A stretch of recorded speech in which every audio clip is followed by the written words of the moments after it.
Heroine Sai Pallavi ఈ పేరు గురించి సినీ ప్రేక్షకులకు ప్రత్యేకంగా పరిచయం అవసరం లేదు. ఇండస్ట్రీలో ఈమెకున్న క్రేజ్ ఫాలోయింగ్ గురించి అందరికీ తెలిసింది. తన అద్భుతమైన నటన, డ్యాన్స్తో ప్రేక్షకుల మనసు దోచేసింది సాయి పల్లవి. మెగా ప్రిన్స్ వరుణ్ తేజ్ హీరోగా వచ్చిన ఫిదా సినిమాతో టాలీవుడ్లో ఎంట్రీ ఇచ్చింది ఈ నేచురల్ బ్యూటీ. ఆ తర్వాత వరుస అవకాశాలను అందుకుంటూ అందరి దృష్టిని తన వైపు తిప్పుకుంది. ఈ క్రమంలోనే చాలా సినిమాల్లో నటించి మంచి క్రేజ్ను సంపాదించుకుంది. అయితే కథల ఎంపిక పరంగా సాయి పల్లవి ఆచితూచి అడుగులు వేస్తోంది. ఒకసారి కథలో పాత్ర నచ్చకపోతే అవతల ఎంత పెద్ద స్టార్ హీరో అయినా సరే సినిమాలో నటించనని కుండ బద్దలు కొడుతూ చెప్తోంది.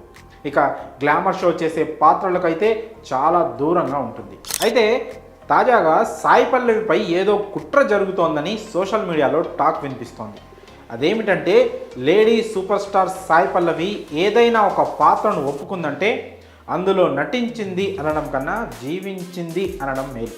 అంతలా తన న్యాచురల్ నటనతో కో స్టార్లకు పోటీనిస్తుంది. మరి అంత టాలెంట్ ఉన్న సాయి పల్లవిపై ఇండస్ట్రీలో ఏదో తెలియని కుట్ర జరుగుతోందని వార్తలు గుప్పుమంటున్నాయి. ఎందుకంటే ఇటీవలే సాయి పల్లవి నితీష్ తివారీ రామాయణం సినిమాలో నటిస్తుందన్న విషయం తెలిసింది. అయితే అందులో సాయి పల్లవిని సీత పాత్ర నుంచి తొలగించి ఆ స్థానంలో జాన్వీ కపూర్ని తీసుకున్నట్లు బాలీవుడ్ మీడియా కోడై కూస్తుంది. అయితే ఈ కథనాల్లో వాస్తవం లేదని తాజాగా తేలింది. అవన్నీ కేవలం ఊహాగానాలేనని రుజువైంది. అలాగే అందం, తెలివితేటలు ఎన్ని ఉన్నా సాయి పల్లవి స్థానంలో జాన్వీ ఎప్పటికీ రీప్లేస్మెంట్ కాలేదు. పైగా సాయి పల్లవి నటన, టాలెంట్ మీద ఎవరైనా దిగదుడిపే. ఈ విషయంలో సీనియర్ దర్శకుడు నితీష్ తివారీ పూర్తి క్లారిటీతో ఉన్నారు. అంతేకాకుండా సీత పాత్రలో సాయి పల్లవి అయితేనే ఆ పాత్రకు న్యాయం చేయగలరని ఆయన భావిస్తున్నారట. కాగా సాయి పల్లవిని సీత పాత్ర నుంచి తొలగిస్తున్నారని సోషల్ మీడియాలో వచ్చే తప్పుడు గాసిప్లను అస్సలు నమ్మవద్దని కూడా చెప్తున్నారట. మరి ఏది ఏమైనా సీత పాత్రలో సాయి పల్లవి అయితే చాలా బాగుంటుంది.